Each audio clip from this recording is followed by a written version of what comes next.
जिंदगी में कावड़ का एक नियम होता है कि कावड़ को ये कंधे से ये कंधे पर रखना है तो सिर के ऊपर से कभी नहीं लिया जाता। कावड़ का एक नियम है। कावड़ को इस कंधे से इस कंधे पर लाना है तो सामने से लाया जाता है, पीछे से लाया जाता है, पर सिर पर से बार कर उसको वापिस नहीं लाते। सिर पर से बार कर। कावड़ का एक नियम होता है, जिस नारी का जिस व्यक्ति की संतान नहीं होती है उसको कावड़ यात्रा करने से पहले अपनी गोदी में धान चावल को भरना पड़ता है।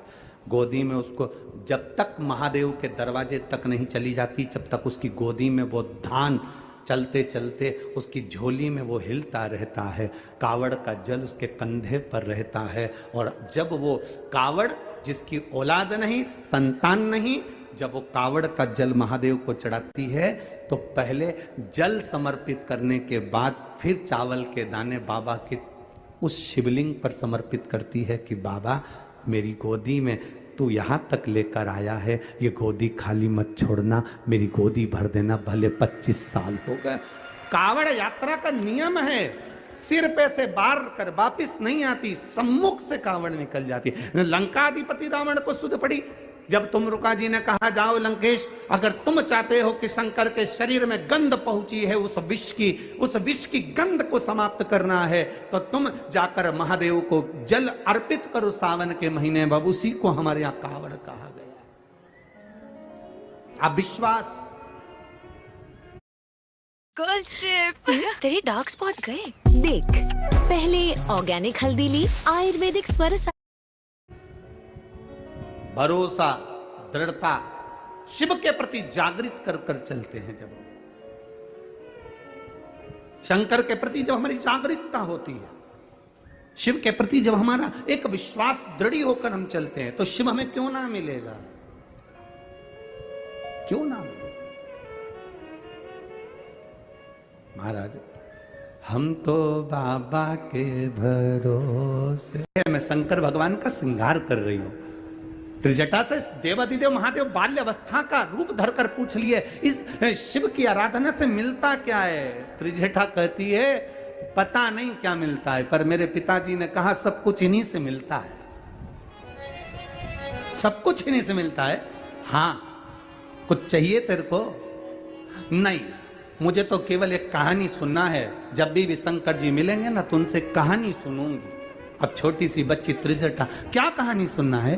तो मुझे कहानी सुनना है कि शंकर जी ने सती को त्याग क्यों दिया था, शंकर भगवान ने सती को क्यों त्याग दिया था, क्यों वो समाधि में लीन हो गए थे, क्यों तपस्या में लीन हो गए थे, क्यों साधना में लीन हो गए थे, क्यों सती को उन्होंने छोड़ दिया था और सती ने अपना शरीर जलाकर भस्म कर दिया था। बस ये मेरे अंदर उचिष्टा होती है, ये सुनने की चाह बढ़ती है, ये तलब मुझे पाना है, मुझे जानना है कि शंकर ने ऐसा क्यों करा था। तब छोटे से बच्चे के रूप में शिव जी ने कह दिया, उसका केवल एक कारण था।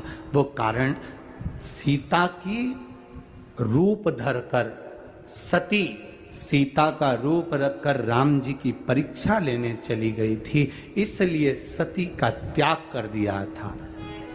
सीता का त्याग, सीता की पर सीता का रूप रखा था। हाँ, कौन सीता? राम जी की धर्मपत्नी। कौन राम? भगवान नारायण का स्वरूप। अच्छा, मेरी जान नहीं पाई कि सीता कौन है, राम कौन है, परीक्षा में ली। अच्छा, परीक्षा में ली। हाँ, सुन ली कथा। हाँ, अब क्या चाहती है त्रिजटा? अब क्या चाहिए तुझको? त्रिजटा कहती है जिस सीता का रूप रखकर मां सती गई थी उस माता सीता को एक बार मैं भी, वो तो सीता का रूप रखकर गई थी, पर मैं सीता को अपनी बेटी के तुल्य मानकर उसका आदर करना चाहती हूं। शिव जी ने कह दिया तेरी ये मनोकामना पूर्ण हो। सीता जी को रावण लेकर आया, अशोक वाटिका में रखा, सब राक्षस थे, त्रिजटा भी राक्षसी थी। जब सबसे बड़ा कार्यभार त्रिजटा को दिया गया था कि सीता को समझाओ, और त्रिजटा को जानकी जी हमेशा मां कहती थी, मां।